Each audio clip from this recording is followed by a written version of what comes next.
Welcome back to the Saloon for season 2 of Shiloh Saloon Stories. Hey, listen, before we go any further, I'd just like to say, if you're a fan of my music and you've found yourself here on my YouTube channel, please subscribe because the music is just half of the show, all right? Also, folks, I'd like to let you know that I got a brand new album out. It's called Straight Outta Done. Just came out on May 30th. If you'd like to get it, here's the link. Check it out. Also, I think you saw the little, how do you subscribe is just right here below. And, of course, hit the bell for notifications. I'm new to saying that. Well, I guess I should start this video by saying that I became aware of Buddy Guy, probably when I was, 11, 12 years old through my Uncle Kerry. Planned to do an episode on him this season, too. He really turned me on to blues music, and if it wasn't for him, I don't know if I would end up being a musician and taking this road that I've been on for the last 26 years. So anyway, the first time I heard of Buddy Guy was through him, but the first time I ever saw Buddy Guy play was on Austin City Limits, and I was just knocked out by it. One of the things that struck me the most is that I was playing guitar, very rudimentally by then and really didn't know much, but I knew that how to get the guitar in tune. And it just struck me during that episode on Austin City Limits, how Buddy's guitar would go out of tune, but it almost sounded better the way he manipulated it to still find the notes by bending and doing these extreme bends and things on the guitar, that it just sounded so cool. And it just, I was a fan ever since. He was just such a performer, and that's always what I've latched onto as far as the musicians that I've appreciated over the years. I think the one common thing that they all have is they're performers. There's something about them that sticks out. And it's not so much a shtick thing. You can tell when it's a shtick, and you can tell when it's just soul, for lack of a better word. It's just coming out, it's just what they do. And Buddy Guy is definitely one of those performers. So, it's crazy because a couple years later, I guess I would have been, I think I said 12, 13 around then. So I guess about 3-4 years later, it's 1993, August, and I'm visiting my dad in Orlando, Florida. Well, I spent the day of August 21st. I got up, I think around, it was like 4 o'clock in the morning, something like this. Me and my dad and my stepmother and a friend of his were going to go on this big canoe trip. It was like it was like 8 hours or something on this canoe trip. And I don't remember a lot of it other than it was really hard. And I got sunburned really, really bad. But it was a cool thing for a dad to do for a 16-year-old son. Make him get out there in nature and work a little bit and enjoy, something that he couldn't back home. So I appreciated it.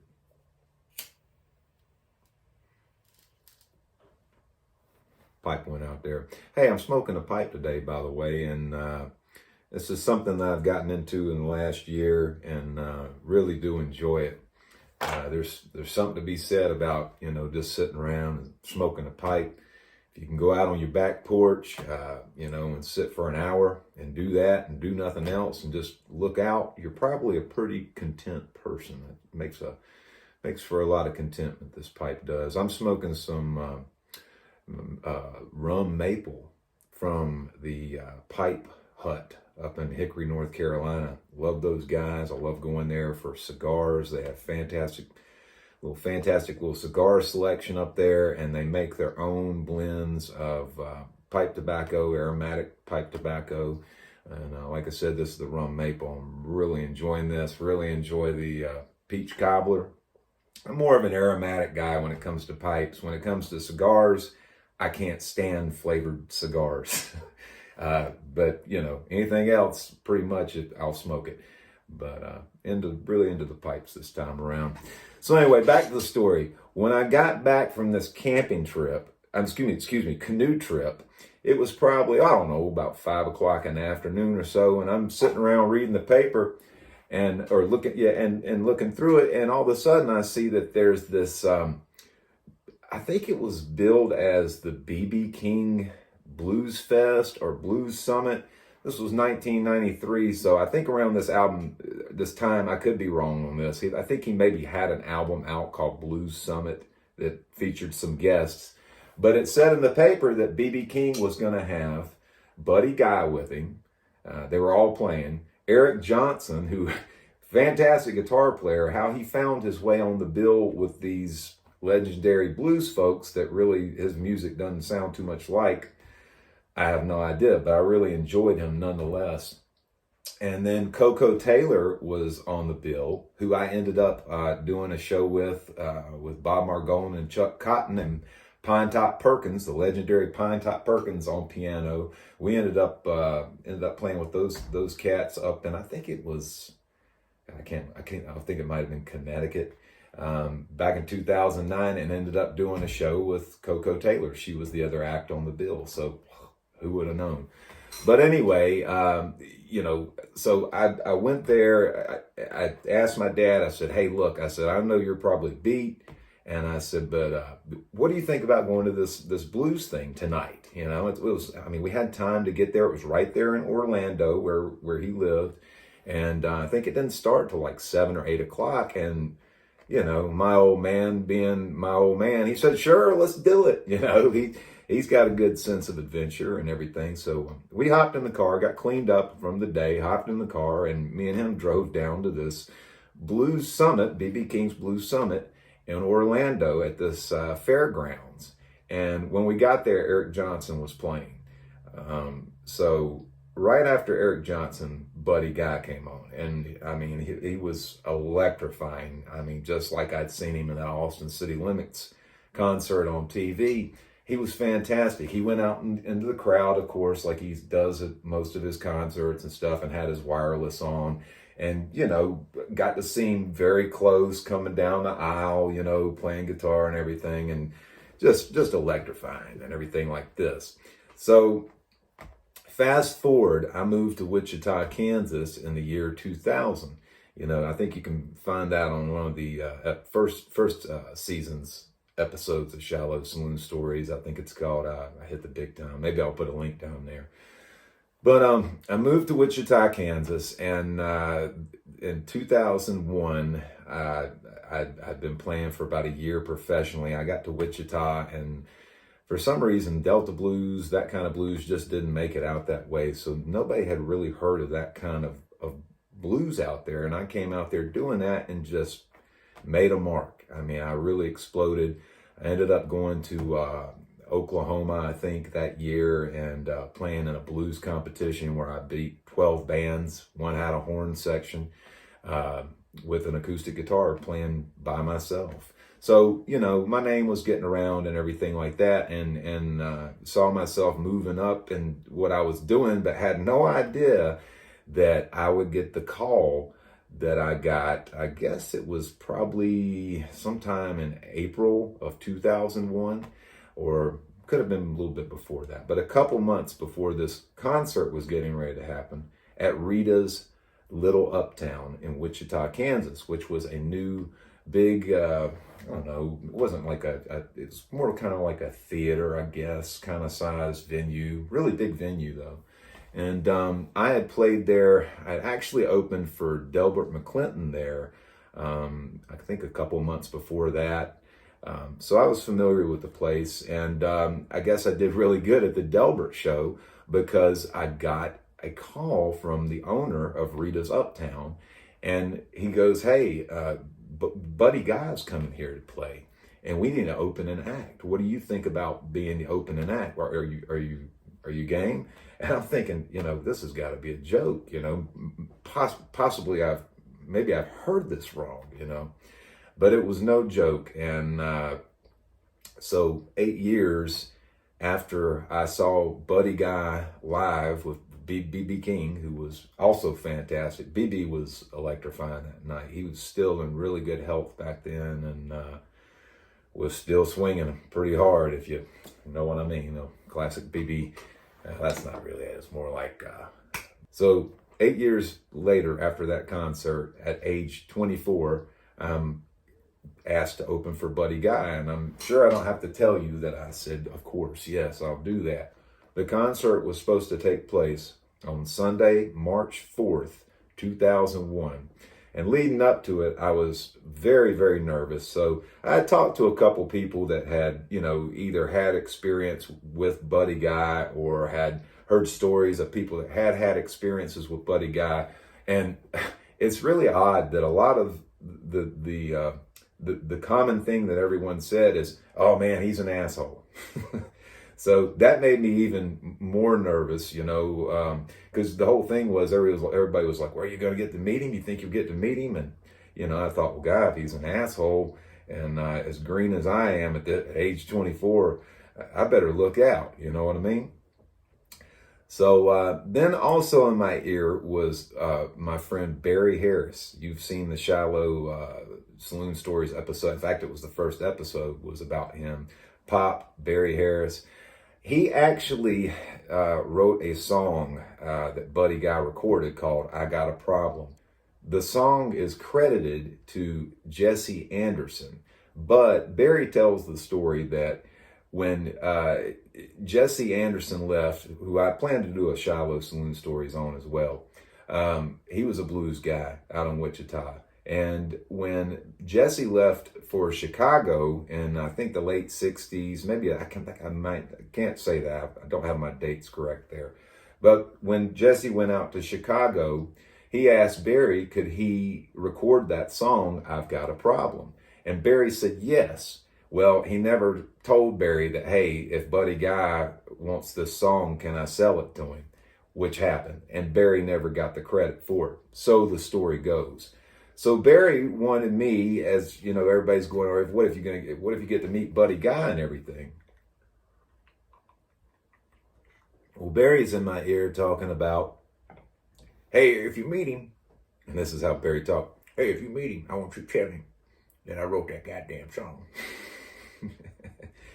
And he was adamant about this. He asked me many times, he said, if you meet Buddy Guy, are you going to tell him that I wrote that song? And, you know, I never really kind of said yes or no. I said, listen, I said, if I can work it in there, yes, I will ask him. But, you know, I'm sitting there thinking, everybody's told me that Buddy Guy's an asshole. Is it going to be really smart of me to, if I do get to meet him, one of the things that I say is, hey, Buddy Guy, by the way, that song that you recorded, I Got a Problem, isn't really by the guy that you think it's by. That might not go too well, you know what I mean? So the day of the show comes, and while I'm setting up, I had a stand-up bass player with me, Jesse Major, who played a lot with me out in Wichita, Kansas, all those years I was out there, the 6 years I was there. And we were setting up, and all of a sudden, this guitar tech comes over, and he's like, hey, how you guys doing? You know, he heard our sound check. He said, man, you guys sound great. And we're just playing like old Chicago blues, Robert Nighthawk, Elmore James. I think we played on the sound check, and that was pretty much all we did for the sound check. And he comes over and goes, you guys sound fantastic. And he's like, you know, that's real deal stuff, you know, and everything. Because Buddy's going to love you guys, you know. And I'm like, wow, okay, well, this is good. And I said, I happened to see a rack of Buddy Guy's guitars over in the distance. And I said, are those his guitars? And he said, yeah, man. He said, you want to come and look at them? And I said, yeah. So we go over and we're looking at Buddy's guitars. I took a picture of them, the polka dot guitars there and everything. And he goes, look, if you guys want to meet Buddy, he says, when you guys get off stage, there'll be like a little 30-minute lull before he goes on. He says, just come find me when you guys are going off stage. He said, in fact, I'll get a little flashlight and guide y'all over. And he said, when you see me, come over and I'll introduce you to Buddy. And we're like, I mean, I can't believe this. You know what I mean? And I thought, you know, you hear all kinds of things and people have the best intentions, but I thought, man, you know, what's going to end up happening is this guy is going to have way too much on his plate. He'll end up forgetting, and we're not going to meet Buddy Guy. So we play a set. Everybody loves us. The crowd, you know, gives us a great response and everything. We get our stuff. We're getting ready to go off stage. And sure enough, here's Buddy Guy's guitar tech with a little flashlight going like this, shining it down. And we go over and see him. He goes, "Oh, you guys ready to go meet Buddy Guy?" And we were like, "Yeah, you know." So it was the coolest thing, man. We go into Buddy Guy's dressing room. And as soon as he opens the door, there's Buddy Guy sitting in his railroad print overalls and, you know, a blue collared shirt, playing an acoustic guitar on the couch.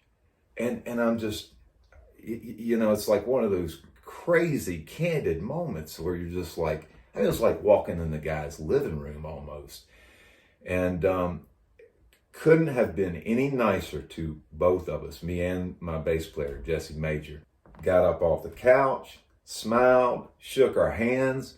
First, he told Jesse, he said, "Hey, man," he said, "I can tell you've been listening to Willie Dixon." He said, "That stuff sounds really good." He said, "You keep at that, man."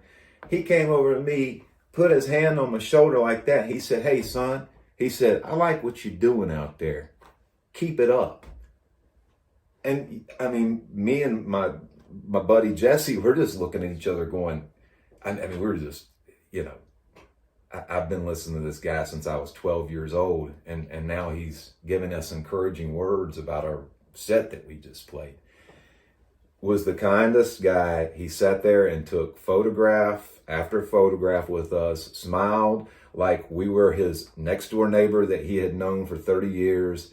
And it was just an incredible experience. He took one more drink of Chivas Regal before he left out of the dressing room, and, you know, we were escorted out, and hit the stage. In fact, his guitar tech said that he drinks a bottle, or I guess back then, he drank a bottle of Chivas Regal per show. So, you know, anyway, got up on stage, and the first thing he did was he started playing a song, and some guy said, he stopped in mid-song to talk about the song. This was back when Buddy Guy was kind of doing that a little bit. He would play songs, just a little bit of them, and then kind of give a history lesson. Well, the first song he did, he was playing a little bit and stopped, got ready to talk, and some guy, you know, said something like, "Hey, we love you, buddy, play the blues," or something stupid like that. And the guy that was so nice to us backstage looked out in the crowd and said, "Shut the fuck up." It was classic. I loved it. I never did tell Buddy Guy about Barry and the song, but when I went back to see the old man, I could not tell him, I could not bring myself to tell him that I didn't do it. And I'm very ashamed of myself, but I wanted Barry to have some kind of closing, because this song actually created somewhat of a feud between Barry and Jesse Anderson. They were friends. They still remain friends. When we were out and about and we would see Jesse, they would act like long lost friends. They would come up, hug, "Hey man, how you doing? Hey buddy, what's going on?" And all da.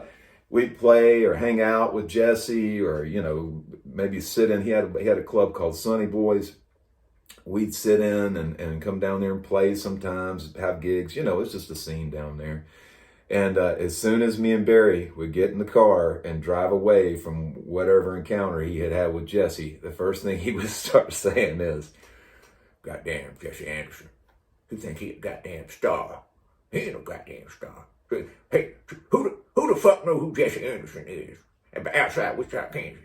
I'm known as Oklahoma Blues Hall of Fame," and it just went on and on. You get the picture. So I felt it was, hey, here's a place for maybe I've got an opportunity to put this little feud to rest a little bit. So yeah, I told Barry when he asked if I mentioned that to Buddy Guy. I said, yes, I did.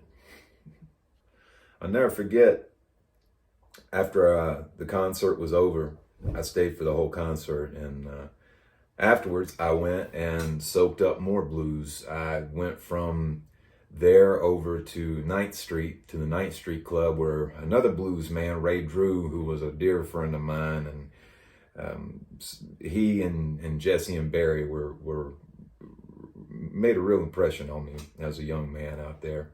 And ended up going over to Ray Drew's Blues Jam, which I went to every Sunday night. Had a blast, sat in with him and his brother Tony, and that's how I ended the night. It was just a night soaked in the blues, and gave me a lot of inspiration that I'm still going on today. It's really great to be back here in the saloon and telling these stories for y'all. If you have any ideas of, things that I can do better for you, or things you'd like to see or me to talk about, leave them in the comments. Let me know what you think about this thing and that we got going. And hey, listen, if you like it, please share it with a friend. Let them know. And if you haven't subscribed, please subscribe. I'll see you here next week at the Saloon, all right? Y'all be good. Take care.